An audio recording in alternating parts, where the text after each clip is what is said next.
Hey guys, AniMind here, and welcome back to another video. Today I'll be drawing another underworld picture or drawing in my speed paint, but yeah, I think this is going to be one of my last ones for a while because I have a few other designs planned at the moment that I'm recording this. So yeah, this might be the last in a while of the underworld. So yeah, comment down below what you think about this last version of it, and if you want to see more and suggestions of how I can improve my still frame images and stuff like that. So yeah, and as you probably saw in the video, this is part 2 of who she is, or who is she. And as I said in the last video, her name is between Angela and Sophie. At the moment I'm leaning more to Angela because well, I said that in the last video, but I'm leaning more than in the last video to Angela because I like that name a bit more than Sophie. But I still haven't decided yet. But yeah, where I left off, I was basically talking about how Victoria went to New York from Greenland because she was frozen in ice, and she escaped from the mermaids, and then Nigel, and then she went to New York, and this was just a way to show how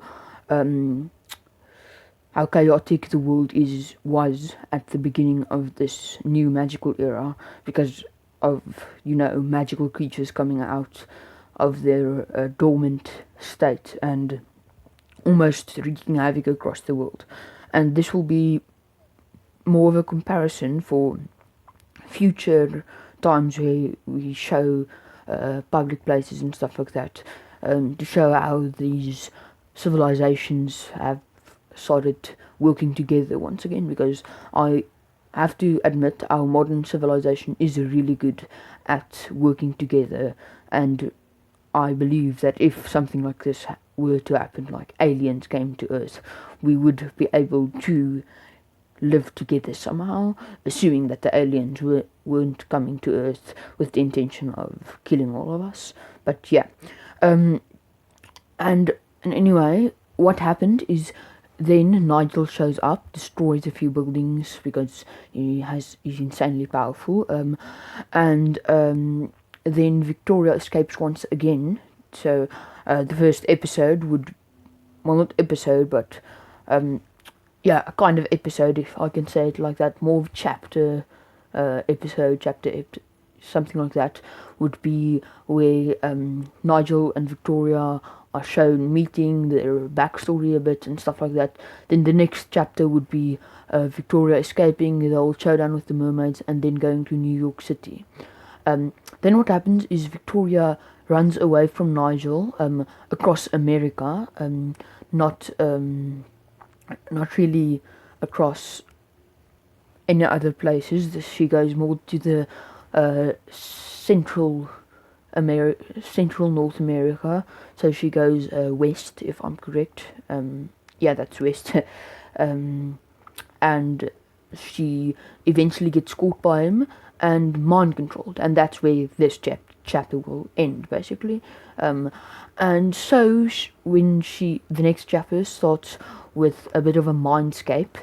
I've been thinking of drawing this for a while, and it's going to basically look like some of those pictures where you see these stairs that are upside down and people walking on them and stuff like that. Just there are going to be a lot more top hats than in those pictures, because Nigel loves top hats and he performs most of his magic with top hats, because all magical creatures have something that they perform the magic with. For example, Victoria uses her umbrella, Nigel uses his hat, almost like a magician does, and yeah, some magical creatures and people use it with their hands, but that's less efficient than with an object, because a living person can't store as much energy as an object. And now I'll go back to that reasoning when we talk about Angela a bit more, because it has to do with how she performs magic. But anyway, then Nigel controls her to go and get the book because he can't come into contact with the book himself because of how it works. The book does not want to come into contact with an already evil being because the book has more of a defense system. So the first layer of defense is it will show you your past memories, and this is where Nigel was shown his past memories, but instead of showing it from his view, it showed it from more of a third person view, and it showed him being the one who killed his parents, and him running away, and the townsfolk chasing him.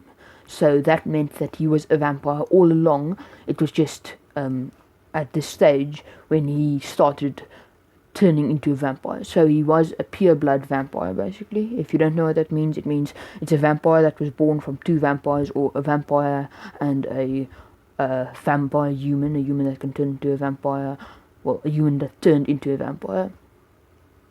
So he was born a vampire, basically, and it was his vampire parents who left him at the doorstep of his adopted parents. So most of the story is true, except that he was the one who killed his parents.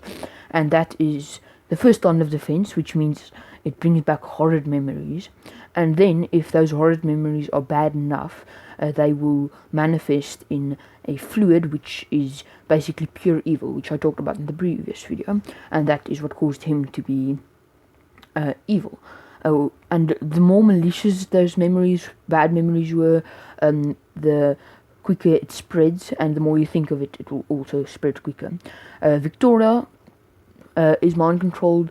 She has a bit of a fight scene in the mindscape, while she has to go. Actual body is under the control of Nigel, going back to Stonehenge, but not Stonehenge because the book was in an antique shop, and it didn't do anything to people because it was the non-magical era, and you know that's just how it works. And then when Victoria touched it, then Nigel was hit, or almost hit out of Victoria, because the memories that she had that were bad were also really strong, and Nigel, already dealing with his traumatizing memories, couldn't handle her traumatizing memories on top of his own, and that made him lose control, and Victoria getting her control back. And anyway, then in this antique shop, Victoria blasts out energy blast out of rage. If you've seen my animatic video about Victoria, if you haven't, I suggest seeing it. Then you probably saw Victoria blasting out with a fit of rage in one of those videos, and yeah, it's really powerful. And then a little girl that was on the street, by the way, she's Angela, walks up to her and sees Victoria lying almost dead on the floor because she's out of energy. And then Victoria, they talk, basically. Victoria shows her magic. It turns out Angela is an orphan who ran away from an orphanage.